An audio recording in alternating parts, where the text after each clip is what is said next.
What's going on, guys? It's been a while since I've done any kind of a shop update video for you, and I do apologize for that, although I have been trying to sprinkle a video here or there for you onto the channel.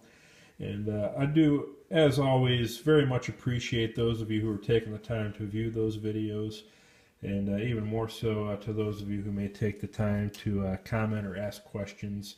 I apologize if there's any delay in getting back to you with answers, and if it turns out that somehow I've overlooked a question and not answered it for somebody, by all means, please send me another email or comment below on this video.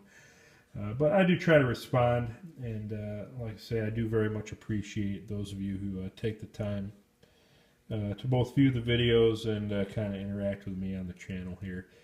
So being that it is a new year, I think it's appropriate that I do take some time here before I call it a night and maybe talk a little bit about what projects I'm currently working on, and then maybe what I hope to be working on at some point during this year.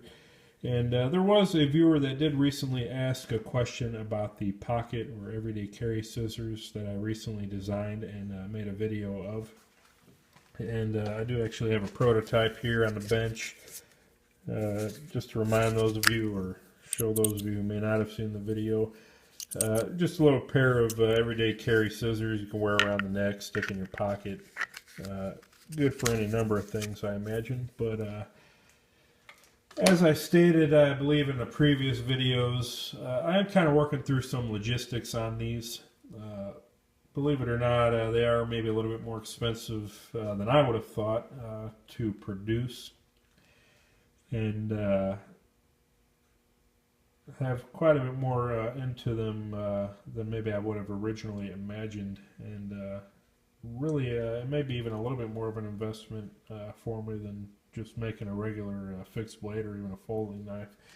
So I'm kind of working through logistics on that. Chances are I'll probably have maybe 20 or 30 pairs made if I do a batch of them, and they'll probably be water jet cut, at least the rough profiles, and then hand finished, and then I'll probably send them out for professional heat treat.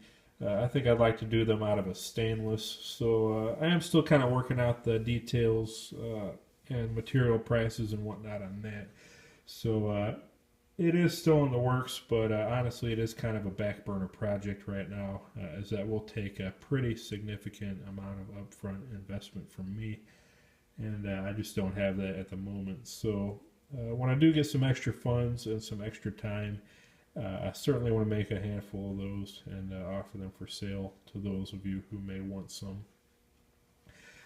Now, moving on to kind of what I'm currently working on and what I do have the resources for. You can see a couple of parts and pieces on the surface plate here.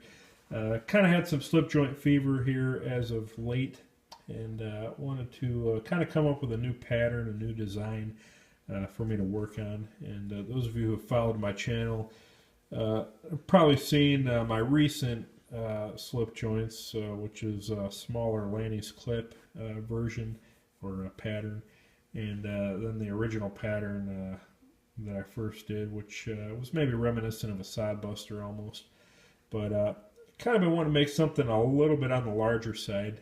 And I know here recently, and really traditionally, slip joints really are probably on the smaller side, maybe anywhere from 3 to at maximum 4 inches long closed, with the exception of a couple of patterns. Probably most specifically would be the Granddaddy Barlow. I think is usually about 4.5 to 5 inches closed. Back pocket folders, I think, are somewhere around 4.5 typically, and there's a handful of other patterns that come up, although the larger ones are usually relegated to the lockback designs. And that's something I do want to get into eventually, making some lockbacks. But I think for now I'll kind of stick to practicing on the slip joints, and that's kind of what I came up with here, was a larger slip joint pattern. And most specifically, I think this is kind of inspired by a gunstock jack folder. Although I think it's maybe a little bit of a hybrid between a couple of patterns that I like. Almost kind of a trapper-esque design there. But I think really what I was trying to most adapt to was the gunstock handle. And you see, this is patterns or the templates I kind of cut out for tracing. There's a back spring around here somewhere. And here's a couple that I've already surfaced and hardened, ready to kind of start putting together. And then here's one that's maybe about a third to halfway done. Still have quite a bit of work left to do on it, but this will kind of give you an idea what it'll look like put together. And I may adjust the spring tension just a little bit more on it. I've also got to do a little bit more work on the back spring flushing up at the half and the open positions. But you can see it's got a nice strong snap to it. Pretty good sized clip point blade. And I've got, I guess, medium to large size hands, and it's definitely a hand filler, but I don't think overly so. And I think when it's done, when it's all profiled, it'll still fit fairly comfortable inside a pocket, whether the front or the back pocket. And it could also even be carried in a belt sheath if desired. But this is going to be a shadow pattern made from G10, so it is going to be still relatively light as well, especially when I remove the material for the blade bezels and kind of round this handle over a little bit more.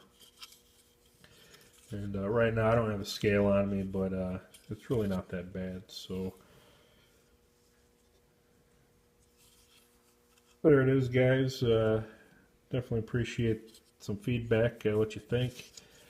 Personally, I'm pretty excited about it. I think it's pretty good size for general use, food prep, maybe hunting, what have you. And I'll certainly make a video when this is done. It's got quite a bit more work left to do to it just to get it exactly how I want it.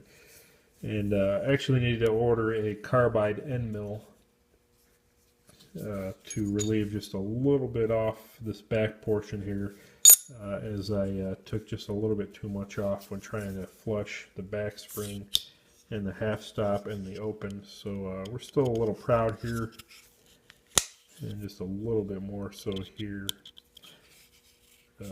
Not that that really affects the knife at all, but I think it's a much nicer touch when the time and the care is taken to do that properly. So still got to do that. I need to relieve these liners, do quite a bit more grind working on it, but definitely getting there, and I am excited about it.